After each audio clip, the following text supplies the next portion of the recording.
원수. 누구야? 개월이. 개월이가 붓을 잡아. 그러니까 개월이는 편국이니까 계속 반복해서 말해줄게. 친히 잡아. 보국. 얘들아 보국에다가 체크. 자, 보국에다가 체크하고 중군에다가 체크. 자, 보국은 원수보다 그러니까 개월이의 남편이긴 한데 계급은 조금 뭐라고 해야 되니? 벼슬은 개월이보단 좀 낮아. 그래서 어떻게? 명령하는 거야. 명령하는 거야. 그러니까 보국이 전령을 보고 전하는 명령을 말하는 거야. 명령을 보고 분해. 왜? 봉건적인 입장에서는, 봉건적 관점에서는 남성보다 우월한 여성? 이건 안 된다고. 감히 여자가 나한테 명령을 해? 이게 너무 화가 나는 거야. 그래서 부모, 이 부모라고 하면 자기의 부모, 그러니까 개월이 입장에서는 개월이의 시부모님 님이 되기도 해. 개월이 또에다가 동그라미. 그러니까 반복되었다란 얘기죠. 그러니까 소자가 본인을 또 낮추는 걸 말하는 거야. 알겠지? 보국이. 중군으로 부리려 하니. 이런 일이 어디 있습니까? 항의하는 거야. 그랬더니 여공. 아까 여공이 시아버지였죠? 조력자이자 개월이의 조력자이자 개월이의 시아버지였어. 전일에 너에게 무엇이라 이르더냐라고 하는 거 보니까 이전에도 조언을 했었어. 근데 문제는 뭐야? 이전에도 조언을 했는데 누구 편을 들은 거? 개월이 편을 들었어. 개월이를 얘들아 괄시한다는 게 무시한다는 거거든. 개월이를 괄시하다가 이런 일을 당하니 어찌 그르다 하리요. 국사가 매우 중하니 어떻게 해볼 수 없다. 결국에는 또 누구 편? 개월이 편 드는 거야. 여공이 보국에게 바삐가라고 재촉했대. 보국은 할 수 없이 갑주를 갖추고 진중에 나아가 원수 앞에 엎드리니 이 원수라고 하면 또 누구야? 개월이. 자기의 상사야. 그러니까 엎드려서 홍원수가 분부했대. 그래서 이제부터 홍계월은 홍원수입니다. 만일 명령은 거역하지 않은 자가 있으면 군법을 시행할 것이다. 자 얘들아 군법에다가 잠깐 네모박스. 군법은 얘들아 즉시 사형이야. 그러니까 이 보국 앞에서 일부러 더 이렇게 얘기하는 거야. 엄함을 알려주기 위해서 말 안 들을까봐. 보국이 두려워하며 중군 처소로 돌아가 명령 내기를 기다렸대. 그리고 각각 임무를 정하고 추구월 갑자일에 행군했대. 걸어갔대. 11월 초일에 남간에 당도하여 3일 동안 군사를 머물게 하고 즉시 떠나 5일에 척족산을 지나 영경로에 다다랐대. 근데 평경은 적병이 아까 적병은 초나라 오나라겠죠. 평원강야에 진을 쳤는데 구세기가 철통 같았대. 자 얼마나 단단한지 비유를 통해서 뭐뭐 같았다. 이거 직유법이죠. 원수가 적진을 대하여 진을 치고 명령했대. 자 그럼 원수는 여기서는 홍계월이야. 홍계월이 적진을 대하여 명령했대. 장령을 어기는 자가 있으면 세워두고 뵐 것이다. 서리빨 같았대.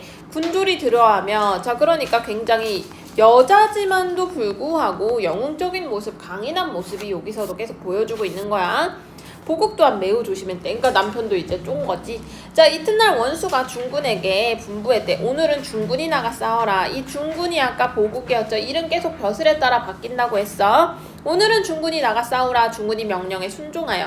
당연히 이제 바뀐 태도죠. 말에 올라 삼척 장검을 들고 적진을 가리키며 나는 명나라 중군대장 보국이다라고 자기를 얘기하고 대원수의 명 그러니까 홍계월의 명을 받아서 이제 너희 머리를 배려하니 너희는 바삐 나와 칼을 받으라 그랬더니 운평이 세모 이 소리를 듣고 대로하여 화가 난 거야. 그래서 말을 몰고 나와 싸웠대. 3번을 채 겨루지 못하고 보국의 칼이 빛나더니 운평의 말이 아래로 떨어졌다. 그러니까 보국도 능력이 좀 출중한 거야. 적장 운경에다 세모 자 운평의 죽음을 보고 분을 매며 말을 몰아 달려들었고 승리의 기세가 등등하여 창검을 높이 뜨고 싸웠대.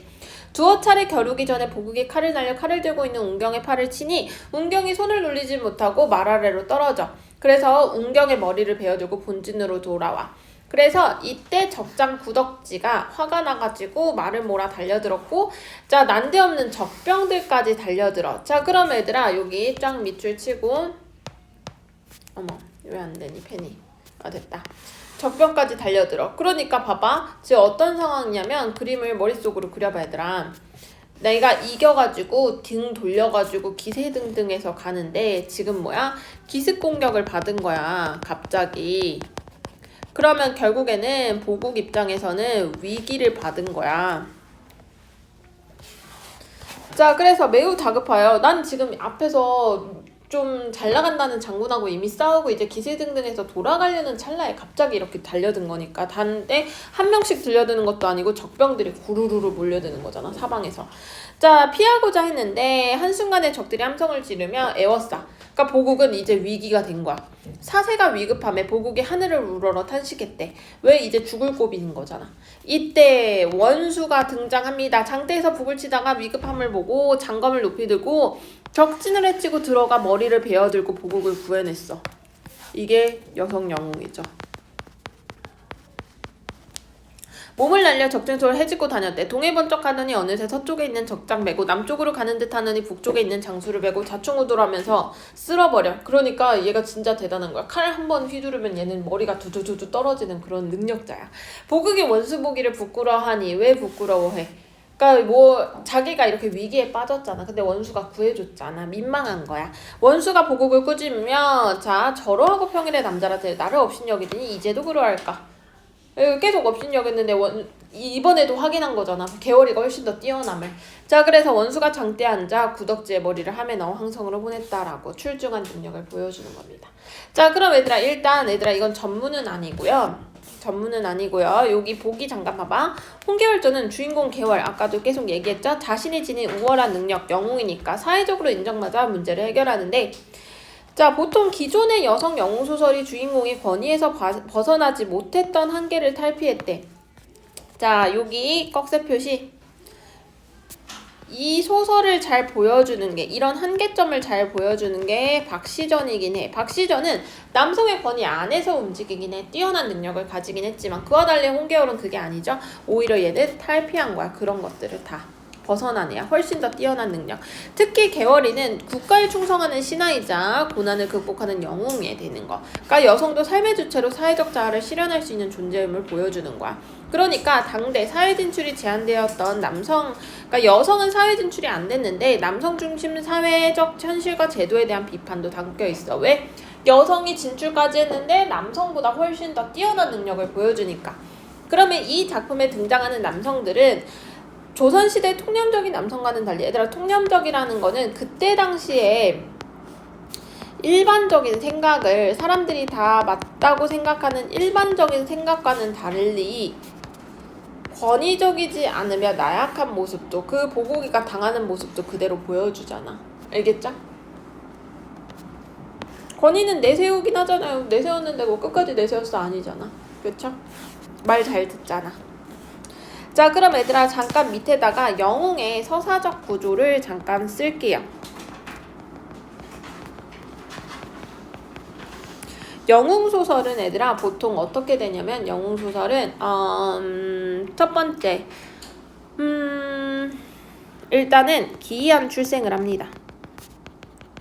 실은 개월이도 얘들아 태어날 때 그러니까 오랫동안 아기가 안 생겨가지고 막 기도를 오랫동안 하거든. 그랬더니 꿈에서 선녀가 아기를 준 그런 케이스야. 그러고 나서 임신을 하는 경우인데 기이한 출생을 하고요. 그리고 초반부터 뭔가 비범한 능력이나 이런 것들을 보여주긴 해. 족보도 좋긴 합니다. 처음에 간단하게 요약해서 할게. 그래서 어떤 그 홍계월전에서도 이제 어떤 도사가 지나가다가 개월이의 얼굴을 싹 보더니 어머 얘 진짜 큰일 할 애다. 근데 문제는 여자로 계속 살면 오래 못 살 것 같아. 이렇게 얘기를 해줘. 그래서 부모님들이 아이가 일찍 죽는다니까 안타깝잖아. 그래서 어떻게 남장을 해서 키우는 거야. 그래서 남장을 해서 키우는 겁니다. 이해됐나요? 근데 어떻게 시련이 와. 보통 부모님에게 버려지는 어쩔 수 없이 버려져. 난이 와가지고 급하게 도망치다가 물에 버리거든. 기아 모티프. 근데 조력자가 이제 여공이 와서 구해주죠. 그리고 조력자의 도움을 해서 이제 능력을 쭉 올려. 하지만 또 위기가 오고요. 그거를 어떻게 다시 헤쳐나가. 그리고 과업을 달성합니다. 홍계월은 이제 이런 능력을 계속 하는데 이제 얘가 눈이 돌아가가지고 적진을 끝까지 쫓아가는 계기가 생겨. 끝까지 쫓아가다가 부모님을 만나게 돼. 요 앞부분이야. 우리 본문 실린 것보다 앞부분이야. 아니 부모님을 쫓아간대. 적을 쫓아다니다가 부모님을 만나게 돼. 그래서 부모님까지 잘 만나서 행복한 결말을 한다는 게 이 홍계월전 고전소설의 특징이야. 알겠죠? 됐나요? 자, 여기까지 했을 때 내용이 어렵진 않을 거고 서술상의 특징에서 얘들아 여기 잠깐 볼래? 역전적 구성, 시간의 역전적 구성은 고전소설에 있을 수 없어. 자, 거기다가 쓰세요. 고전소설은 무조건 순행적. 시간의 순서대로 가거나 그 순행적이라는 단어가 얘들아 평면적 구성이라고도 하고요. 또 다른 말은 추보식 구성이라고도 해. 다 같은 말이야. 모르는 단어들은 꼭 반드시 체크해서 확인하셔야 돼. 그리고 얘들아 서술자의 개입 같은 경우는 어떤 거냐면 서술자의 개입은 말 건네는 어투가 있으면 서술자의 개입이 되는 경우가 많아. 그러니까 어찌하리요라고 의문의 형식 있지. 그런 것들은 서술자의 개입이야. 대부분. 평면적 그냥 뭐라고? 추보식. 걸어가는 거. 앞으로 걸어가는 거야. 시간이 뒤집어지지 않아. 순행적. 시간의 순서대로. 알겠죠? 됐나요?